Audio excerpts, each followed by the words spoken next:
Le Ore è il primo settimanale della nuova catena editoriale, un giornale di attualità, politica e varietà che sarà in edicola tutti i lunedì.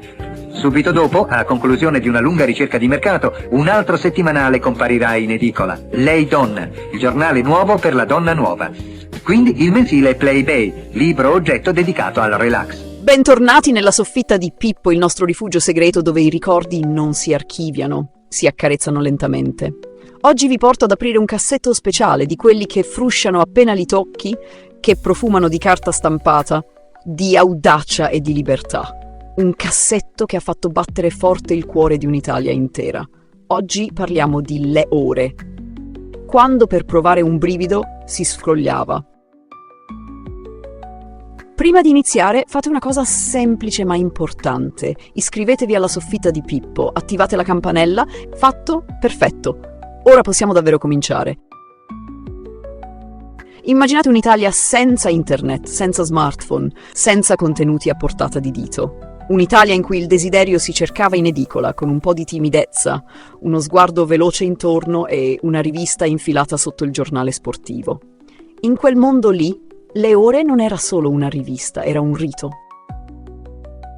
Eppure, la sua storia inizia in modo molto diverso da come la ricordiamo oggi. L'idea giusta al momento giusto è irresistibile, ha detto Balsamo alle 1000 personalità del mondo della pubblicità, del giornalismo e dell'editoria convenuti per l'occasione. E ha concluso: il tempo delle ore è giunto, ora. Siamo nel 1953. Quando Salvato Cappelli, Giuseppe Trevisani e Pasquale Prunas fondano Le Ore come rivista culturale e cinematografica, un prodotto modernissimo per l'epoca, costruito quasi interamente sulle immagini. Un giornale che raccontava il mondo attraverso la fotografia, anticipando di decenni il linguaggio visivo che oggi diamo per scontato. Sfogliando quelle prime pagine si incontravano volti destinati a diventare leggenda: Sofia Loren, Gina Lollobrigida, Claudia Cardinale. Non provocazione, ma eleganza, carisma, fascino puro. Le Ore diventa una vera palestra per fotografi e giornalisti del dopoguerra. Altro che semplice rotocalco. Col passare degli anni la rivista si arricchisce, cinema, sì, ma anche politica, letteratura, costume.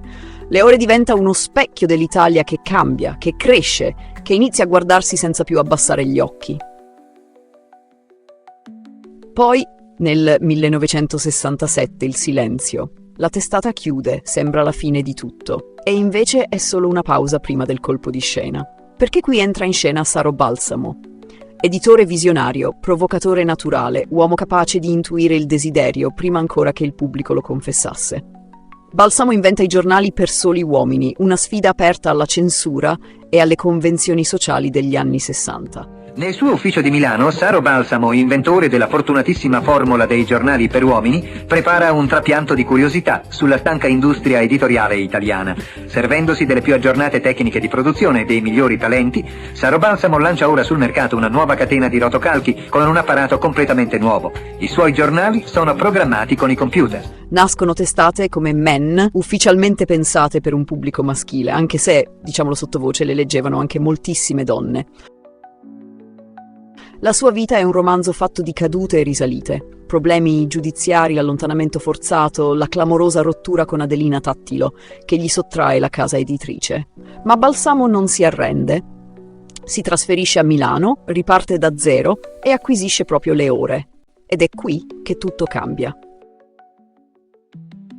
Nel 1970 la rivista rinasce come Le Ore della settimana. Il tono è inizialmente morbido, allusivo, elegante, un erotismo suggerito fatto di atmosfere, sguardi, immaginazione. Ma il clima culturale sta mutando rapidamente.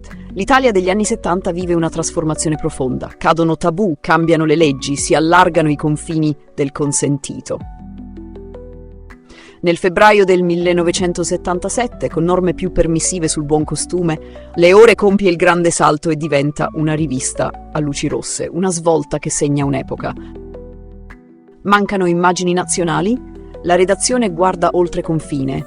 Nascono collaborazioni internazionali, soprattutto con la stampa francese. Ne esce un mix audace, spiazzante, decisamente europeo.